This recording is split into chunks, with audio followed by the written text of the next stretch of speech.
When we study the mechanics of irregular warfare, the history books absolutely love to obsess over the successful putches, right? We're constantly analyzing the flawless military precision and the tactical mastery required to seize a sovereign state. But the historical record is equally defined by something entirely different. Today, in this explainer, we are going to look at the operational anomalies. We're going to analyze how highly compromised, poorly planned, and structurally flawed coup attempts collapse under the weight of their own sheer incompetence. Because, as you'll see, when high-stakes geopolitical subversion fails, it instantly devolves into pure, unadulterated administrative farce. So, what do a looping ballet broadcast, a fake beer-drinking club, and a live-tweeted beach invasion actually have in common? The answer is just as absurd as it sounds. They represent the exact breaking points where grand geopolitical strategy collided with absolute logistical incompetence. These are the historical fiascos we are about to explore. Part 1. The Rules of Subversion. Okay, let's dive into this. Pulling off a state seizure requires mastering a couple of foundational concepts. The first rule is the information control paradox. During a coup, plotters face a non-negotiable requirement to monopolize the public narrative. You have to project absolute authority to hide any systemic weakness. Failing to freeze and control the narrative creates an immediate media vacuum. And here's the danger. The public instantly decodes that media vacuum as a sign of operational failure. If you aren't broadcasting control, you have already lost it. The second rule is the principal-agent dilemma. This is the massive challenge of ensuring that the hired or subordinate forces actually execute the mission. What's really interesting about this is how human nature often overrides political objectives. The principal hires the agent, but the second the bullets start flying and real resistance occurs, those mercenaries or subordinate troops will instantly prioritize their own survival over the mission.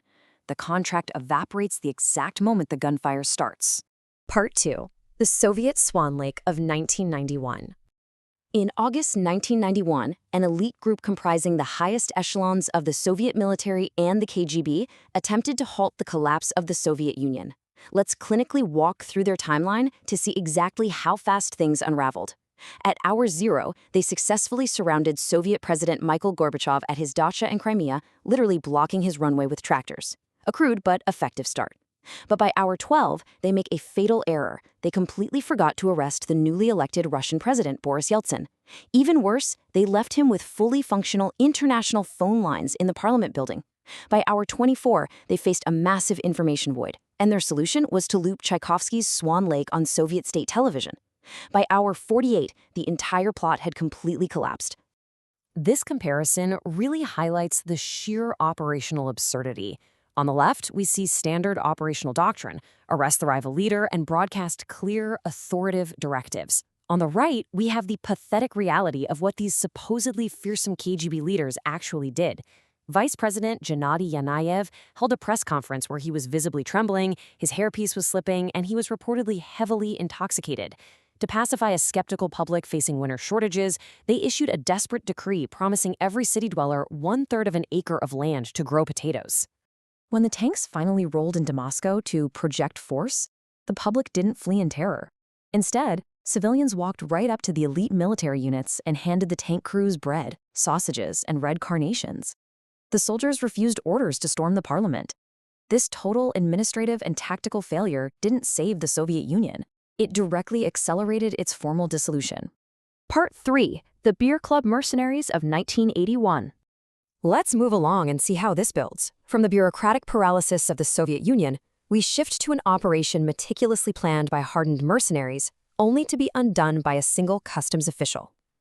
Codenamed Operation Angela, the tactical plan was devised by notorious mercenary leader Lieutenant Colonel Mad Mike 4. Step 1. Disguise 54 elite Special Forces veterans as a vacationing, charitable beer-drinking social club called Ye Ancient Order of Froth Blowers. Step 2. Balance the weight of their luggage by packing the bags with children's toys meant for local orphanages, hiding disassembled AK-47 assault rifles directly beneath them. Step 3. Watch helplessly as one of your mercenaries, Louis Hasty, mistakenly walks right into the something to declare customs lane. The security supervisor searched Hasty's bag, found the rifle, and a chaotic 6-hour gun battle instantly erupted at the airport. This is where that principal-agent dilemma violently kicked in. Realizing the mission was compromised, the mercenaries instantly activated their self-preservation instinct. They abandoned the coup entirely. In the panic, a mercenary fired wildly and accidentally killed his own colleague, Fritz. To escape, the surviving mercenaries seized the control tower and hijacked an incoming Air India commercial jet to flee back to South Africa. During the flight, Hoare frantically tried to open the cabin doors to dump their weapons into the ocean, only to be calmly informed by the pilot that cabin pressurization made that physically impossible at altitude. The operation ended in total international condemnation. South Africa was ultimately forced to pay a direct bribe to the Seychelles, totaling exactly $3 million, just to secure the release of the mercenaries they had to leave behind. Part 4. Etonian Hubris and the Wonga Coup of 2004. Led by Simon Mann, an Eton and Sandhurst-educated former SAS officer, the 2004 Equatorial Guinea plot represents an absolute masterclass in why you should never run a clandestine military operation like a joint venture corporate project. Mann's goal was to seize the country's massive oil and natural gas concessions. The operation had high society backing from international billionaires and Sir Mark Thatcher, the son of the former British Prime Minister. It was funded openly, literally by selling personal corporate shares. Mann bought a modified military Boeing 727 and flew it to Zimbabwe to pick up a hyper-lethal arsenal, RPGs, mortars, and 75,000 rounds of ammunition. But relying on private commercial channels meant they left a massive, easily trackable financial paper trail. Intelligence agencies worldwide knew about the plot weeks in advance. When the plane landed in Harare to load the weapons, Zimbabwean security forces simply surrounded the aircraft and arrested everyone. So the crucial point is how easily this unraveled at the highest levels. Sir Mark Thatcher was arrested in South Africa. Why? Because investigators easily traced a $285,000 wire transfer that he had used to charter the Coups helicopter. You simply cannot buy a revolution with a personal bank wire and expect it to remain a secret. The public embarrassment peaked when investigators intercepted a letter written by Simon Mann from a high-security prison.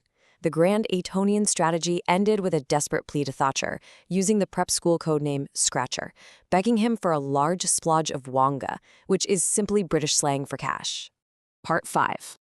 Live tweeting and invasion in 2020. We finally arrive in the digital age with Operation Gideon in 2020. This was a private raid into Venezuela organized by Jordan Goudreau, a retired U.S. Green Beret and owner of a private security firm. The objective was to land by sea, capture the president, and collect a $15 million bounty. And this brilliantly illustrates the complete postmodern inversion of the information control paradox. Their tactical intent completely inverted into an operational nightmare. They wanted a covert incursion. Instead, the Associated Press published a massive investigative expose detailing their exact plans 2 days before the mission. They wanted reliable transport. Instead, Goudreau spent $90,000 on a yacht that promptly sank in the Caribbean, requiring a rescue from a passing tanker. They needed radio silence. Instead, Goudreau began live tweeting active mission updates from his living room in Florida. Venezuelan intelligence had thoroughly infiltrated the group, and they were literally waiting for them on the beach. The final twist is pure farce. While his men were actively being captured and killed in an ambush on the Venezuelan coast, Goudreau released a pre-recorded promotional video on social media claiming responsibility.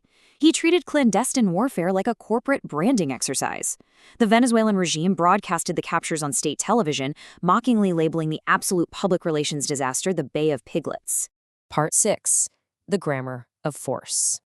So we've seen the evidence. What do these escalating examples of hubris teach us about the structural power of a sovereign state and the grammar of force? The grammar of force cannot be executed through shortcuts, commercialized branding, or poor information control. Whether you have KGB border regiments, elite mercenaries, a Boeing 727, or tactical speedboats, a fatal operational flaw will dismantle the entire operation. The structural power of a state will always overwhelm an irregular force that fails to maintain absolute operational discipline. When you strip away the high-stakes political rhetoric, a coup requires flawless execution. When that execution fails, the plotters don't just lose the state, they earn a permanent place in geopolitical comedy. Which leaves us with this final thought. We've watched the evolution from looping ballet to trackable bank transfers to live-streamed failures. If clandestine warfare is increasingly being treated like a corporate branding exercise, an open secret practically begging for engagement, can the modern coup even survive the digital age? It's a question of structural integrity versus absolute operational hubris. Take a hard look at the history and ask yourself what happens the next time an elite force forgets the rules of subversion.